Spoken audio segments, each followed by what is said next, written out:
Hi, everyone. Thanks for listening. I am joined today by Jean Rhodes, who is the Frank L. Boyden Professor of Psychology and Director of the Center of Evidence-Based Mentoring at the University of Massachusetts, Boston. And Jean, I'm so excited you're here today.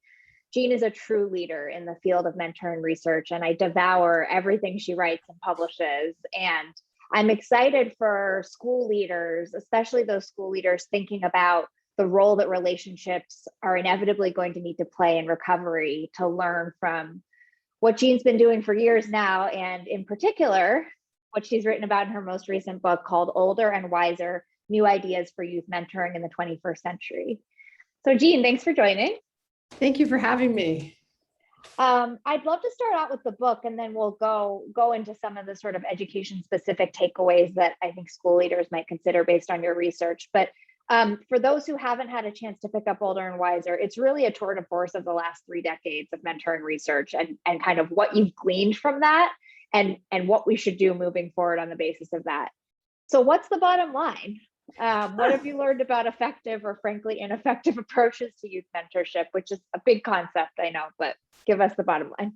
The bottom line, okay, so this book was written as really a follow-up to a book that was written about 15 years ago on youth mentoring, where I laid out, theory, and I thought it would just be a quick update. But what I ended up doing was looking at the effectiveness over the past 20 years of youth mentoring and seeing that we're not really improving the effectiveness overall of your traditional youth mentoring programs. Say programs like Big Brothers, Big Sisters, and ones like it, where the goal is to form a relationship and then just kind of build a bond as a means to an end, the end being improvement in youth development. That is not necessarily addressing the needs and challenges of today's youth. A relationship, a friendship is necessary, but it's not sufficient. And what makes it more effective is when you build on it, when you take the basic bond, and then with that say, okay, now I've got this kind of quasi-therapeutic mentoring relationship. What can I work on with this young person? And so the idea is that we not only build a friendship, we work on something. And what we work on is tailored to the needs and challenges of the individual young person with which you're working. And preferably when you come up with the what are you going to work on, you use evidence-based tools, which are becoming more and more available to mentors. Great, super helpful. And I think just to translate that for sort of education listeners, the idea that supportive relationships are critical to both sort of health and well-being, and also the huge rise of investments in SEL outcomes. I think what Jean is really getting at is that you can't just sort of put 2 people together and hope for the best, and hope that relationship will sort of lead to those outcomes inevitably. So Jean, maybe you can talk about Mentor Hub real quick, and I'll link to this in the blog. But Mentor Hub is a tool that Jean's been developing on the basis of some of these findings. So maybe talk through the vision behind that and how you're integrating the evidence that you've been investigating. Yeah, well, it really came from writing the book. So, I came to the conclusion that mentoring is most effective when the mentor can deliver or support evidence-based care. So for example, if the young person is struggling with depression, there's, cognitive behavioral therapies that might be helpful with that. If the young person is slipping behind because of a learning issue or a language issue, whatever it is, that we need the right tools. Then I hit up against the problem that big programs can't possibly, or even schools can't possibly have evidence-based tools for every single thing that comes their way and continuously maintain those manuals and tools. And so there's this new development in clinical and counseling psych called technology-delivered interventions. And that is, even teachers may know, like you may have downloaded an app for, to get you to do mindfulness and meditation, or to lose weight, or to exercise more. And on their own, you downloading a self-improvement app doesn't seem particularly consequential, but it's part of a whole movement. And it's making our smartphones and our tablets really putting evidence-based curriculum in our hands. So the idea is that a young person, if they could get connected to one of these evidence-based tools, would really improve. And the evidence is there. Like there's some that after just 6 weeks, there's a 50% reduction in anxiety and depression. There's improvements in learning. There's improvements in social emotional learning, emotional and behavioral regulation. All of these things can improve, but not on their own. What they need is a caring adult, a teacher, an advisor, a guidance counselor, or a volunteer mentor. And the beauty of that is that it really solves two problems. One is the problem that there's all these great tools, but nobody really to support them because parents and teachers are overtaxed. And two, there's all these volunteers who have the best of intentions and time. They're willing to give up an hour a week. Put those two things together. Put the volunteer who has time together with the evidence-based tool, and you create a context for the young person to be supported as they learn these new skills. And then you train the mentor in something called supportive accountability. And that is the idea that there's ways to support a young person who's trying to improve that are more effective than others. It's not just a linear relationship where the more you nudge them, the more they're going to respond. You do it right. You figure out what it is that's blocking them, and then you apply the right pressure at the right time. And so all we did with Mentor Hub, it's a nonprofit, mentorhubapp.org, is create a supportive accountability platform for mentors, for young people to determine what it is they want to work on, what is their challenge, and then for the mentors to support them as they download and use apps and other resources. Great. Yeah, I think what I was so intrigued by when you first shared the tool with me, Jean, is the term mentor. I have mixed feelings about, I'll be super honest, because sometimes it's code for this person shows up as everything in a young person's life. And yet that's such an unrealistic expectation. And part of what I think you're building in Mentor Hub and really advocating for in the book is let's actually delegate expertise to evidence-based tools, curriculum, et cetera, and allow the mentor to focus on the caring relationship and the role of supportive accountability, not asking them to be expert in all things, which Exactly. I think can really be our downfall in education in general. Yes, and not even asking them to deliver the care, to just make sure that they're using it. And really, when they get together, they can do all the same things, play basketball, hang out. But then during the week, the young person is actually working on learning Spanish or working on regulating their emotions with SEL tools. And the mentor's just saying, hey, did you use it today? That's about it. And so it really does sort of, it fits beautifully within already the context of what a mentoring relationship is.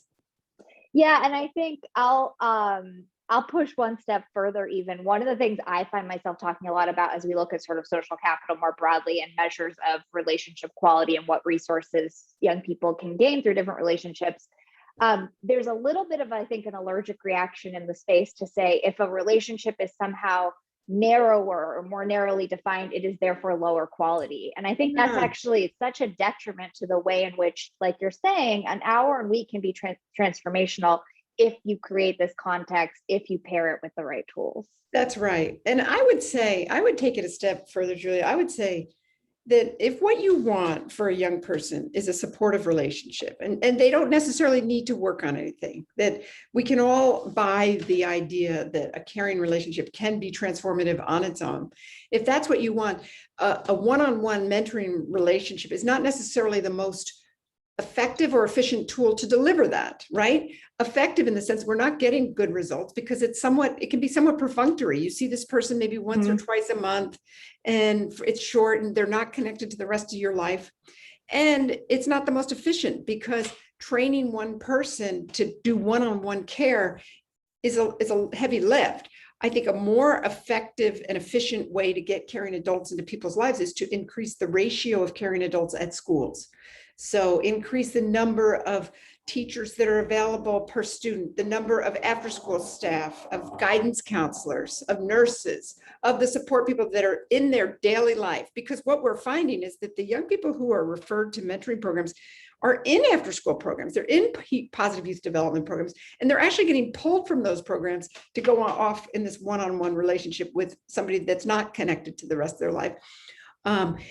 And so why are we sort of doubling down on this kind of just supportive relationship and not thinking of those kind of more sequestered, professionalized relationships as quasi-therapeutic relationship or quasi-tutor relationships?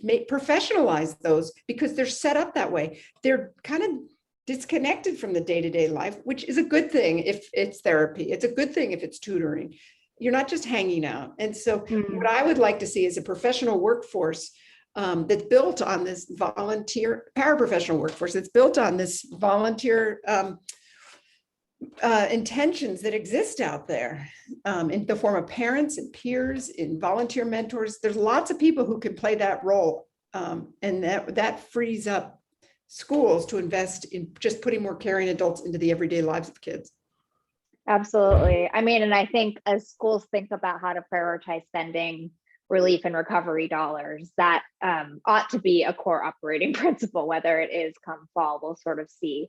I want to talk about the other side of that coin, maybe, Jean, which is, there's a fair amount of evidence, particularly if you look in the context of higher education, which is a different sort of student experience, obviously, than the K-12 system, that even if there are relationships sort of surrounding the learner, surrounding the student, whether those turn into authentic connections is not inevitable. And so you have another program that you've developed in partnership with some of your colleagues called Connected Scholars that's a little more focused on not what does the mentoring relationship need to look like, but what does it look like for a young person to feel the sort of confidence and agency to recruit mentors into his or her life. Can you talk a little bit about that program, maybe where it came from and where it's headed?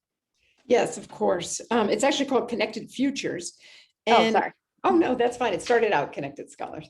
And what it is, it came from, believe it or not, the National Guard Youth Challenge Program, which is a large sort of quasi-military second chance program for high school dropouts. And what they determined was that it was hard for young people to have a mentor assigned to them because they were going off into these residential treatment programs. So they taught them how to recruit their own mentors. So we called it youth-initiated mentoring. And I did a 5-year evaluation of that as part of my membership on the MacArthur Foundation network on transitions to adulthood. And we developed, based on that idea, my postdocs developed a program where you don't just, it teaches them not just to recruit one mentor, but to recruit a network of mentors. And what we find is that more marginalized young people don't have the same sense of entitlement, don't really know what a mentor can do for them. They didn't grow up with their parents saying, ask this person for a summer job or this person for that. And I know as a professor for the past 30 years that where I teach, it's a majority minority serving institution, that the most marginalized students don't come to my office hours. It's the ones who are more privileged that come. And so what we're trying to do is say that if you leave natural mentoring to chance, it will reproduce inequality because the rich will get richer. The kids who are good at that, have the skills, have the wherewithal and value to do that, will get the mentors. And we know that from my research. We find that more marginalized kids are less likely to have caring adults in their lives. And when they do recruit caring adults, they're more likely, these stronger ties, these kinship ties that are wonderful, but not as likely to connect them to opportunities.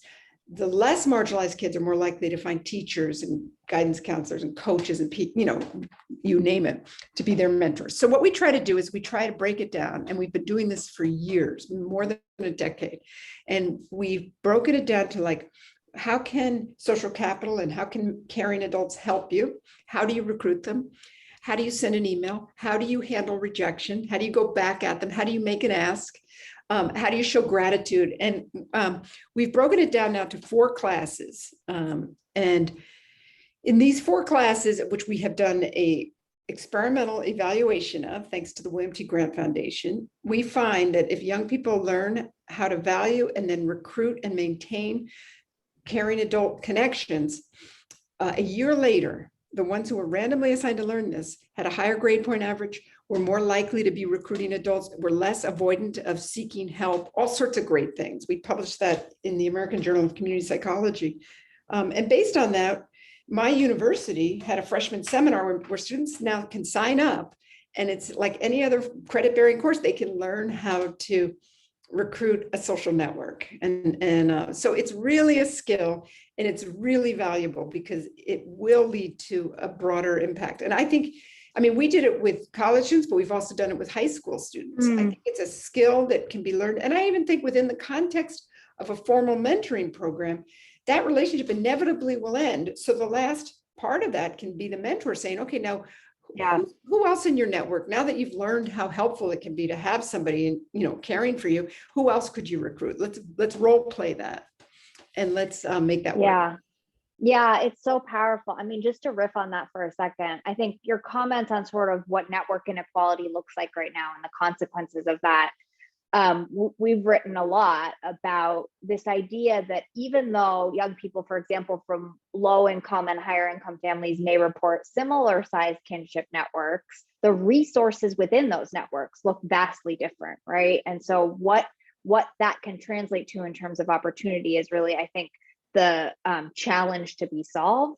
And I was even thinking, connecting the Connected Futures model to Tony Jack's book, The Privileged Poor. I don't know if you've had a chance to read it, but it's a really great analysis of how different students, depending on their high school experience, depending on, in some ways, learning this sense of entitlement and confidence in seeking relationships on campus, have vastly different experiences on college campuses. And what's so elegant about the curriculum you've designed is that this isn't about somehow finding, like, paying for new relationships. The relationships are there. It's equipping students to tap into them and sort of connect to them to further their goals. So I think that's a really important lesson for all schools, for all institutions, that you already possess social capital. It's about creating deliberate opportunities and again, these skill sets and mindsets to tap into it.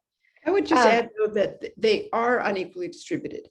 The ratio of teachers to students is different in lower income, and guidance counselors and nurses, and that we also need, we can teach young people to fish, but we also need to stock their ponds much more democratically. Yeah, 100%. I mean, I think as you think about sort of the policy implications of this work, right, which is not something we've spent a ton of time on, it's thinking about how do you make the most of resources we have right now, and also how do you add resources to correct for resource inequality, which is different than sort of relational inequality, to borrow a phrase from Richard Reeves. Great. So those are two programs, Connected Futures and Mentor Hub, that we're going to be linking to in this blog. Maybe I want to just pause one last time on sort of what you were talking about, more related to Mentor Hub, of the role of technology, which is front of mind for everyone in the era of Zoom fatigue. I'm curious, looking ahead post-pandemic, to use a tired phrase, are you optimistic or pessimistic that mentoring relationships can sort of be forged or maintained online? Is that something you've spent time looking at, thinking about this year? Yeah, I mean, I don't think that it's as easy, but I don't think it's impossible. And I think that we have to do it online. I have this other project that I'm really interested in. It's this notion of task shifting. And the idea is that right now, when someone's upset, the first thing they do is go to an MD, a PhD, or we try to get somebody on a wait list for a very highly qualified helper, highly educated. And that's not always what's most effective. What's most effective is often a paraprofessional. In fact, years of meta-analyses have shown that. And so if we can connect people online to their peers, trained peer mentors, trained advisors, parents even working in school systems, we can begin to take some of the burden off the nurses and the school counselors and the highly trained professionals who are often relegated to mental health and educational support, and shifted on to caring, well-trained other adults who may not have that specialized training. And I think the way to deliver that is going to be through Zoom and through technology delivered intervention. Great. Yeah. In the book, you use the phrase continuum of care, which I think that would be a really helpful frame for all of the superintendents and school leaders thinking about what student support looks like come fall. There's a lot of, I think, anxiety around how to restructure, reform, redesign student support, which is this big bucket of a whole bunch of functions. And I've been in a lot of conversations with leaders at universities and in high schools, and the idea now is let's have a point person who's a peer, who is a little bit, because I've just finished 2 meta-analyses where I'm showing that peer mentoring is more effective than intergenerational because they're credible messengers. So have a well-trained peer mentor as the first point, So a senior paired with an incoming freshman or junior. Mm. And then that person can triage to the right kind of support that the person needs. And it doesn't necessarily have to jump 5 levels. Then they go to, the next level, which might be a well-trained parent who's been in the system or whatever, and then up, up, up. And I think that's how we reach more people, because as it is now, we will never reach all the people who are going to have mental health care and other needs strictly by trying to put more highly trained professionals in place. Any models to point folks to that are sort of doing that already, or just sort of examples that people can draw inspiration from? Well, I'm beginning to work with an organization called Mentor Collective, which is, what they try to do is create peer mentoring relationships on college campuses, for example. But then those peers are trained to go to a higher level, go to a college advisor or somebody as soon as the problem becomes more severe than they've been trained for. And that's an example. And what we're going to try to do is create a partnership with Mentor Collective, where the peer mentor can actually now provide supportive accountability for intervention, so that the students aren't immediately consigned to a long wait list at students counseling center. They're already working on how to manage their anxiety through something like IntelliCare, which is an evidence-based CBT program. So yeah, that's for listeners, what's CBT? Cognitive behavioral therapy. Great. And it's, the principles that you can, challenge and that we do a lot of cognitive distortions. We think that our problem, no one has ever had it before, or that it's insurmountable. And then you break it down and you do a little work, and you begin to let go of some of these ruminative thoughts that get in the way of well-being. I am the daughter of a psychiatrist, so I was raised in a household premised on CBT, for better or worse. Yes. So really helpful. And I think last thing on the peer mentoring piece, just any specific takeaways in the high school context on that? Is that something? So we just did the first ever meta-analysis of high school mentors mentoring middle school kids. And, we were really careful in what we coded, but it was just because peer mentoring, technically, according to Michael Karcher, who's an expert, is really anyone under 18 is a peer mentor, because after that, you're an adult mentor. So it's not peer mentoring anymore. So it was under, high school to middle school. We coded, we did it all. And the effect size was 0.41, which I know that means nothing, but compare it to overall for mentoring intergenerational, it's 0.21. So it's double the effects. And the reason it's double the effects is because those peer mentors are getting a lot of training, a lot of support, a lot of supervision, and a curriculum. They're not just being left to hang out and chat. So there we have a lesson that mentoring works best when there's structure to it. And so that's about to come out in the American Journal of Community Psychology, assuming that we get through the revision process. So I think that, the fact that a high school mentors could make a huge difference in the lives of middle school students is a wake-up call. Let's harness that potential even further, but let's get that effect size up even higher. Yeah, well, so that's a great pivot to my last question, which we've sort of covered the gamut of this, but just any last takeaways you have. I think we're observing among school leaders a renewed attention to relationships. And I think I have questions about how much that renewed attention is going to translate into sort of sound strategy, and how much we're going to continue to sort of leave relationships to chance or assume that contact equals connection. Like some of, I think, the assumptions that have guided recent years of sort of the relationships matter cliche. And so I'm just curious, if you were a school leader or advising a school leader, what are some of the kind of evidence-based takeaways to take to heart as you're thinking about fall 2021 return to school and the opportunities there?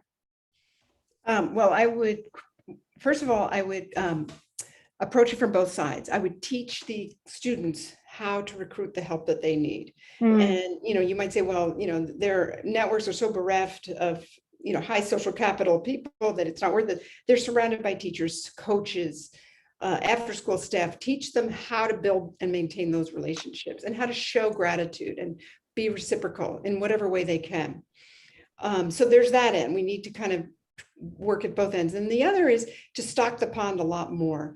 And we need to do it in a way that's very, very scientific, not just, oh, let's put more people out there. Let's put people doing evidence-based things in the schools, and let's harness peer mentoring. Let's harness parents' involvement more effectively, and get them doing the supportive accountability, triaging wherever we can, so that all of the burden doesn't fall on one or two teachers for a classroom. I mean, those relationships are important, but there's many others that can be cultivated and alleviate some of the burnout that many teachers are feeling. Absolutely. Thank you so much, Jean. I really appreciate all your insights. Again, holding up the book Older and Wiser, I think it should be required reading for anyone in education, because the lessons really do translate to the school context and to, I think, a lot of the interventions people are considering in the year ahead. And I look forward to staying connected. Same. Bye-bye. Thank you.